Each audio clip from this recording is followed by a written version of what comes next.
নমস্কার। আজ রবীন্দ্রনাথ ঠাকুরের জন্মদিন। রবীন্দ্রনাথের জন্মদিনে ওনাকে জানাই শ্রদ্ধা। রবীন্দ্রনাথ ঠাকুরের লেখা একটি ছোট্ট কবিতা পাঠ করছি। অনন্ত প্রেম। তোমারেই যেন ভালোবাসিয়াছি শত রূপে শতবার, জনমে জনমে যুগে যুগে অনিবার।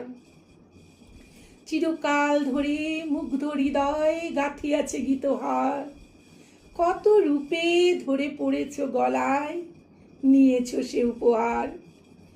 জনমে জনমে যুগে যুগে অনিবার, যত শুনি সেই অতীত কাহিনী, প্রাচীন প্রেমের ব্যথা, অতি পুরাতন বিরহ মিলন কথা।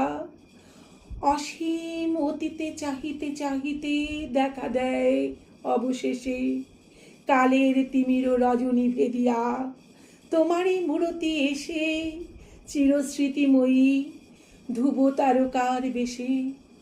আমরা দুজনে ভাসিয়া এসেছি যুগল প্রেমের স্রোতে, অনাদিকালের হৃদয় উৎস হতে। আমরা দুজনে করিয়াছি খেলা কোটি প্রেমিকের মাঝে, বিরহ বিদুর নয়ন সলিলে মিলন মধুর লাজে।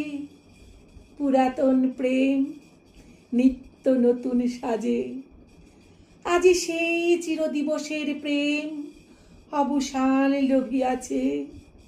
রাশি রাশি হয়ে তোমার পায়ের কাছে, নিখিলের সুখ নিখিলের দুঃখ নিখিল প্রাণের প্রীতি, একটি প্রেমের মাঝারে মিশেছে সকল প্রেমের স্মৃতি, সকল কালের সকল কবির গীতি। নমস্কার। কবিতাটি ভালো লাগলে সাবস্ক্রাইব করে সঙ্গে থাকার অনুরোধ রইল।